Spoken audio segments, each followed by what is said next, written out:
Hello and welcome to the first of 4 collection roundup videos I'm doing for my Silverbird Selection series. Today I'm going to be looking at the top 10 original games released in the Firebird budget range, but first I wanted to share some facts and figures about the collection that I've just completed reviewing. So in total I reviewed 95 titles, most of which were games, but there were also a few utilities, and I gave each of those a review score, and the best score that I gave was 8.5 out of 10, the worst was 3.5, and the average score was 6.1. At the end of each review I also decided whether I thought the game was worth the original asking price, usually $1.99, occasionally $2.99, or not. So in that respect I said that 49 of the 95 titles were worth it and 46 weren't, so that was 51.6% of the games that I reviewed were worth playing and worth buying back in the day in my opinion. So just as a comparison to that, when I did my Mastertronic series I said that 45.9% of the games I reviewed were worth the £1.99 or $2.99 asking price. So you could say that Firebird's range is generally a little bit better in terms of you're more likely to get a game you enjoy, but I would also say that generally speaking Mastertronic's best games are slightly better than Firebird's best games, and we'll talk about those top 10 games in a moment. So for this video, as I said, I'm going to be looking at the top 10 original games released in the Firebird budget range, so I'm not going to be looking at the re-releases in this one, that will be a future video, and I'm also not going to be including Peter Packrat because that was a conversion of an arcade game, so I don't really class that as an original game. So for each game, of course, I gave them a review, so I could have just taken the top 10 highest rated review scores, but it's not quite that simple because in the end, the one score that really matters is playability. So what I did was take every game that had a playability rating of 7 or higher, and that gave me 11 games in total. So I took those 11 games and I played them all again, and that's what I used to create my ranking of the top 10 games. So there was just one that missed out, and I'm going to give that a mention too. So let's take a look at the top 10 games released by Firebird in their budget range. As I said, there were 11 original games in the Firebird budget range that I gave a playability rating of 7 or higher, and one of them had to miss out, and unfortunately that was Oh No, the Silverbird $2.99 release from 1988. Sensible Software Shooter is best described as an overhead view defender with Sinistar style controls, and while it is a fun game with decent graphics and presentation, it's quite simplistic and repetitive and didn't quite make the grade compared to the 10 games I'm about to cover. Let's kick off this top 10 then, and in 10th place is Trojan Warrior, known as Odysseus on the title screen of the game. This was released in the Silverbird packaging in 1988. A mysterious horseman who rides a winged stallion has come from another time and place to save a princess whose awesome magical powers are being used against her will for the forces of evil.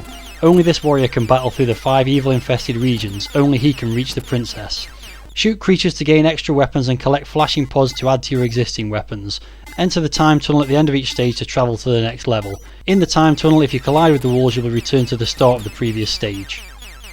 This is a fairly straightforward Gradius style horizontally scrolling shooter with a bit of a mixed up mythical theme. It's very well put together by a bunch of demo sceners, which was the case for a few games released late on by Silverbird. The most notable thing about this game is the main player sprite, which is absolutely massive but really well animated. It does make it quite difficult to navigate through certain sections of the game. The background graphics are nice and there are some interesting enemies, some inspired by other Commodore 64 games such as Gribbly's Day Out and Whizball. There's also some quite interesting power-ups to be collected throughout the game. The gameplay is really hard, especially after the first stage, and I definitely overrated it a little bit originally as it's bordering on impossible after stage 2. I originally gave it 8 out of 10 for playability, but I think I dropped that down to a 7. It's so difficult that I had to use an infinite lives cheat to show the later stages on this video. I do like the in-between stages time tunnel dodge the scenery stage, which adds a bit of variety and is really well programmed with some good music that really fits the pace of those stages. There are quite a few horizontal shooters released by Firebird in the budget range, and while Trojan Warrior is difficult, it definitely stands out as one of the more unique offerings.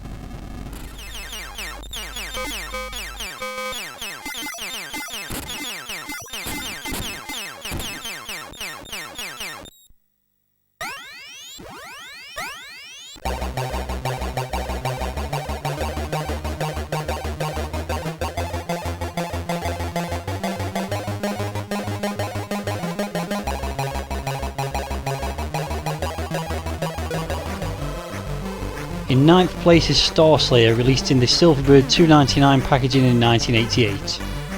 You are the Starslayer, a hard lad bounty hunter. You've been chosen by the Galactic Federation to clean up a number of star colonies that have been taken over by scum. Not only have you got to teleport between each colony, but you also have to collect teleport activation units and get enough bounty to do so. The Galactic Federation have kindly teleported you to the first with your trusty companion Star Droid, so it's up to you and him to get through to the next colony. Only Starjoy can pick up teleport discs, so you have to guide him over them when you see them. Starslayer's rifle and shield can be booted by picking up the relevant icons. Each improvement lasts 90 seconds before dropping to the previous power level. You need 10,000 points multiplied by the sector number to pay for the teleport. Once you've reached the teleporter, between each level there's an intersector game. The teleport discs will appear in the controller box, and putting them in the right order will give you a large bonus. This run and gun game for 1 or 2 simultaneous players was one of the last games I reviewed, and I definitely wasn't expecting it to be as good as it is. It's a challenging mix of run and gun and platforming with a lot more strategy than I initially expected. Initially the endless respawning enemies seem annoying, but they do serve a purpose because you need to earn enough points from shooting them to enter the teleporter at the end of the stage. The shield power-ups also have to be collected at certain times to get you through the level, as there are various areas where there's an impenetrable shield that will drain your health, so you have to ignore some of the shield power-ups initially and then backtrack and collect them later. The gameplay is a bit samey and relentless, and as a result of that, the between stage bonus puzzle game is a nice addition to take a break from the blasting. It is a bit of a shame though that the sequence of numbers in these stages isn't randomised each game, as it does make it fairly easy once you've played a few times. The graphics are well drawn but a bit repetitive from one stage to another, and the colour choice is a bit odd as they only seem to use 4 colours per stage and they're all kind of pastel shades. Sound wise it's pretty good too, with some nice blasting noises and some good music on the title screen. Gameplay does get a bit repetitive from one stage to the next, but it's a good challenge and I'd definitely be interested to play it as a 2-player co-op game with each character having their own part to play.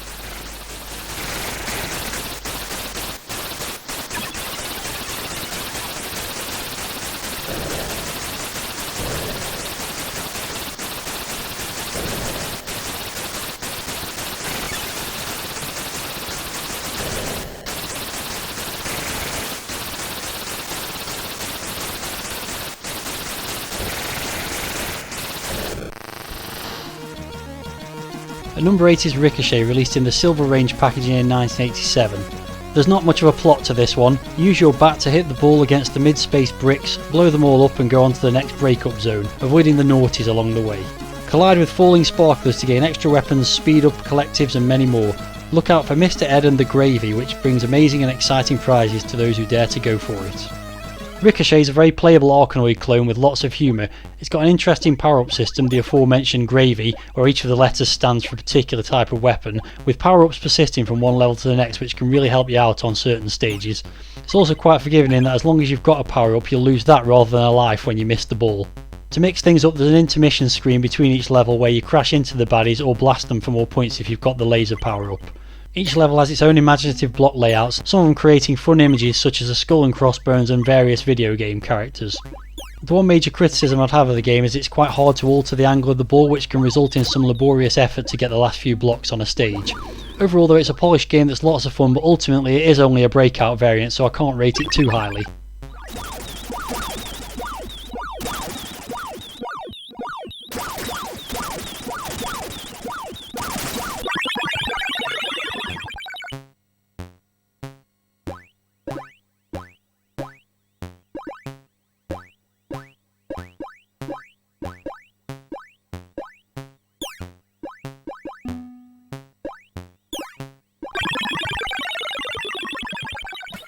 In 7th place is Combat Crazy, or Warbringer as it's known in-game. This was another Silverbird release from 1988. You're the last remaining member of a highly classified assassination squad. Your long and dangerous mission is to fight your way through to the heart of the Warbringer's domain, bringing you into close confrontation with hordes of his men and sophisticated machinery. This arduous journey will take you through a vast tropical rainforest, a labyrinth of tunnels and finally the Warbringer's fortress. On each stage you must find 2 parts of a remote controlled H-bomb which will allow you to open up the exit to the next stage. Enemy forces have been alerted to your presence and you have only 16 minutes to battle your way through each level. Success in your mission is the only hope of stopping the Warbringer. Like Trojan Warrior, this is another late release from Silverbird with 2 different names that came from demo scene coders. This run and gun game is highly impressive from a technical perspective, with huge levels, smooth scrolling and tons of sprites and projectiles being thrown around at all times. There's also a brilliant SID tune on the title screen from the Maniacs of Noise. With excellent scores across the board, this became my highest rated original game in the series with a score of 8.2. It can be quite frustrating at times with relentless respawning enemies, collapsing platforms and blind drops onto spikes, but that is mitigated somewhat with plenty of power-ups that make things easier and continues to let you make further progress and give it a very arcade game style feel. I'd argue that the levels are a little bit too big as it does get a bit tedious fighting through them, and that did result in a playability score of 7 for this game, but it's undoubtedly a top tier budget game for its time and I would have loved it when I was a kid.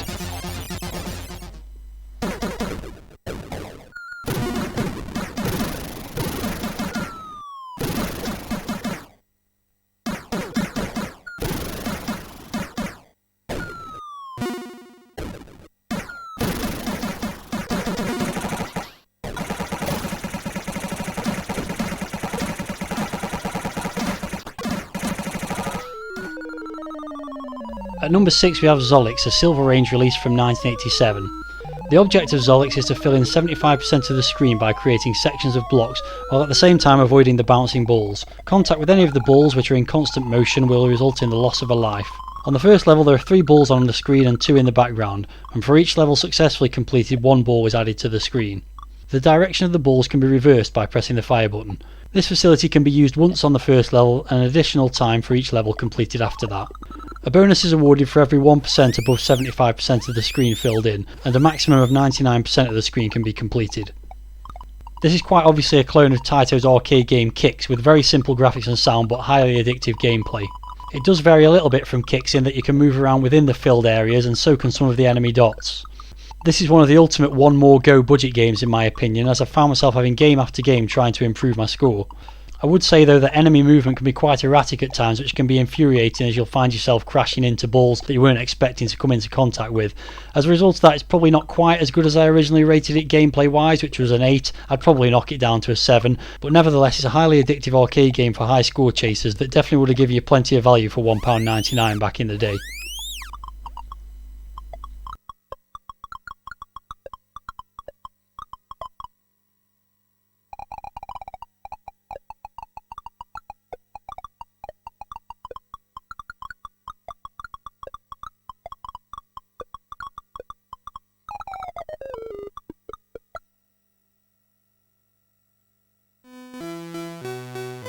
Up next at number 5 is Chicken Chase. This was released in the Silver Range packaging in 1986, although it was originally released in 1985 in the earlier Firebird Silver packaging. You play the role of a cockerel who has to defend the chicken house against his insatiable enemies. You must enter the door in the middle of the screen to satisfy the lady hen, and then she'll come out and lay an egg which you must protect against the various enemies.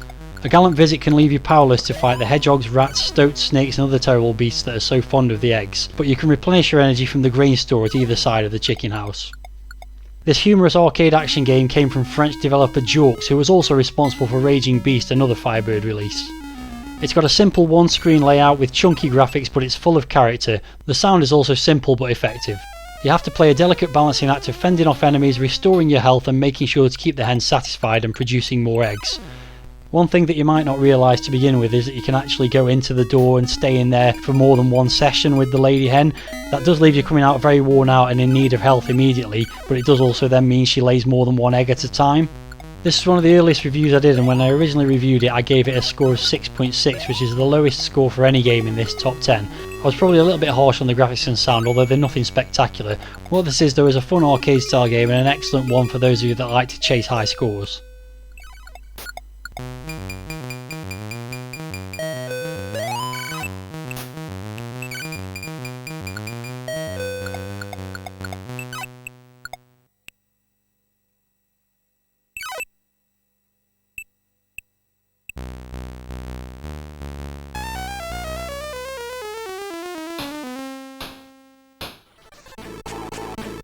In 4th place is Thrust, released in the Silver Range packaging in 1986.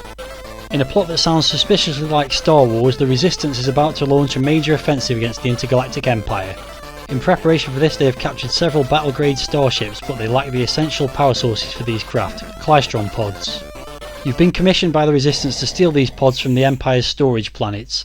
To collect a Klystron pod, hover just above the pod, activate the tractor beam and thrust away from the pod. When the automatic tow bar is fixed to the pod, you can deactivate the tractor beam. To collect fuel, hover above a fuel cell and activate the tractor beam. Each planet is defended by a battery of limpet guns, powered by a nuclear power plant.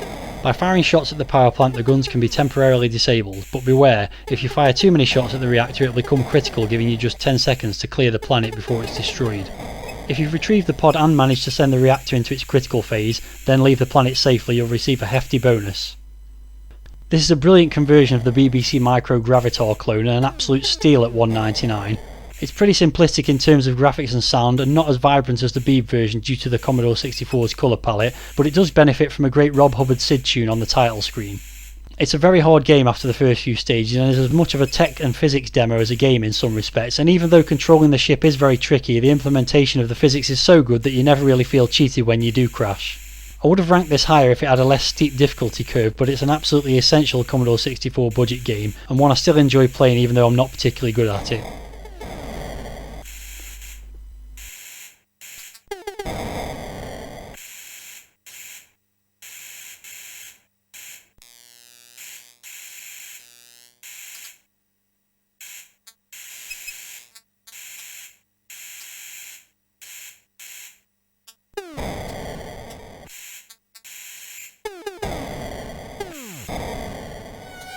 I'm down to my top 3 now then, and in third place is Warhawk, released in the Silver Range packaging in 1986.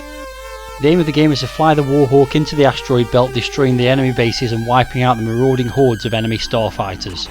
Once your mission is completed, advance to the next asteroid where the defences are waiting to seal your fate. The main aim of the game is to destroy all the enemy ground bases, and you'll receive an end of level bonus if you manage to completely wipe out all installations on a base. Warhawk's a pretty straightforward vertical shooter, but there's just something about it that makes it really playable. It's possibly the inclusion of an in-game soundtrack along with sound effects, which is actually quite rare, and I'm surprised just how few games did have this on the Commodore 64. The Rob Hubbard soundtrack is excellent, and even though one channel does get interrupted by sound effects, it still adds atmosphere and momentum to the game. The graphics are fairly standard for this kind of game, but the scrolling and movement to ship are very smooth. You could definitely argue that the game is repetitive, but it's also addictive, not too hard, and you've got the added challenge of trying to clear all the ground-based emplacements for extra points. You do get one power-up on later levels that gives you an increased rate of fire. To be honest, the game could have benefited from a few more power-ups and maybe some end-of-level bosses, but all the same it's a fun game to play and one of the best vertically scrolling shooters at the budget price point.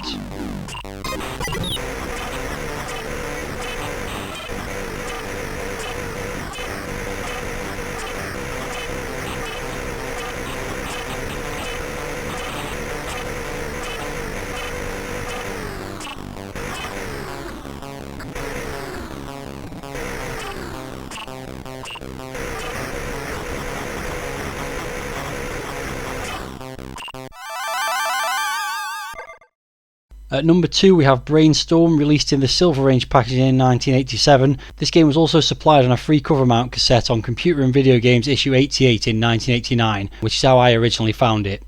The object of the game is to trap 1 or 2 bouncing balls on a red area of the grid, since your score will depend on the time the ball spends travelling over each particular coloured area of the screen. Black and blue areas have no effect as the ball passes over them, red increases your score, magenta loses your points, and green will cause your ball to randomly jump to another part of the grid. The game is played over 26 screens, each presenting different problems for trapping the ball. The lines used to trap the ball can be selected by moving the pointer to one of the cyan, yellow or white bars on the control panel. Move the pointer onto the playing area and press fire, and the line you've selected will move across the grid to the position of the pointer. Each screen is played against a time limit, and in order to complete a screen successfully, your finishing score must be greater than your score on finishing the previous screen. Selecting the bonus icon will double your speed of scoring, whether it be positive or negative. Whilst the bonus icon is selected, lines cannot be drawn. Therefore, this facility is best used after the ball has been trapped in a red area to double your score in the remaining time. Brainstorm may not look like much, but it really excels in the gameplay stakes with a concept that has elements of Pong and kicks but is completely original. With the randomness of the ball movements and the lines you draw, no two games are the same, and it's got a risk-reward mechanism where you can get the ball into a large area with just some red, or try and trap it in a smaller red space to boost your score. The cursor control is unusual for this point in time and a little slow using the joystick. The game is probably ahead of its time in this respect, as it would have worked brilliantly with a mouse or even as a mobile touchscreen game. While most levels give you a fair opportunity to complete them, some of them are a little unfair, with the random green teleport blocks being too large to allow for control with the ball. Nevertheless, with over 20 screens and 3 difficulty levels, you'll get plenty of challenge for your money, making this a bargain at $1.99, and even more so if you got it free on the magazine as I did back in the day.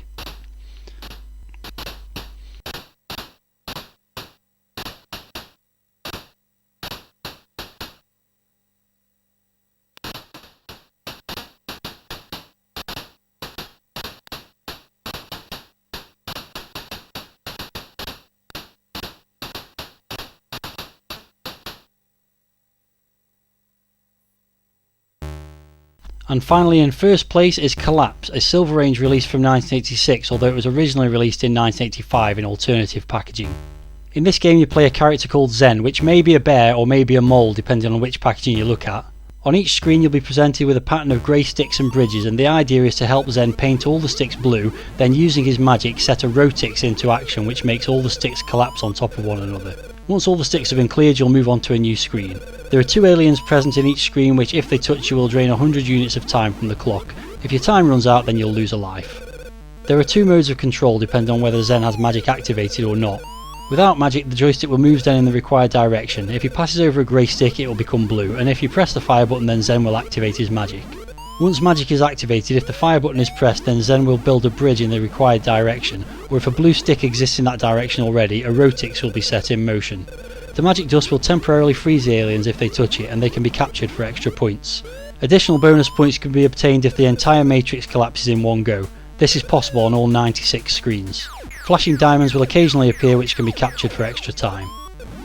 This early Firebird game is a challenging and addictive mix of genres. It's a little bit puzzle, a little bit platform with some arcade style presentation, but overall it's a fantastic blend. The graphics are simple and the sounds are quite hideous, but it's still a really enjoyable and original old school arcade game once you get used to the quite complicated controls. The initial levels are quite easy to complete, but it's got a decent difficulty curve as you have to start making sure to keep your time topped up as the enemies get more aggressive on later stages. It's got tons of levels and there are different ways of playing, as you can go for the quick completion or try and set up the rods to collapse them all in one go. The irony is not lost on me that I've frequently complained about the earlier £2.50 Firebird Silver packaging, and yet the best game was originally from that range. But there you have it, this was my favourite original game from the Firebird budget range.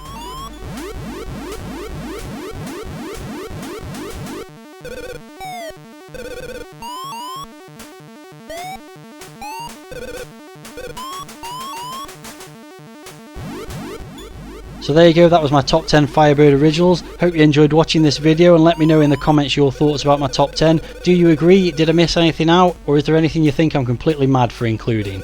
I'll be back with another video soon where I'll be looking at the opposite end of the stick with the 10 worst original games released in the Firebird packaging. But until then, thanks very much for watching and see you next time.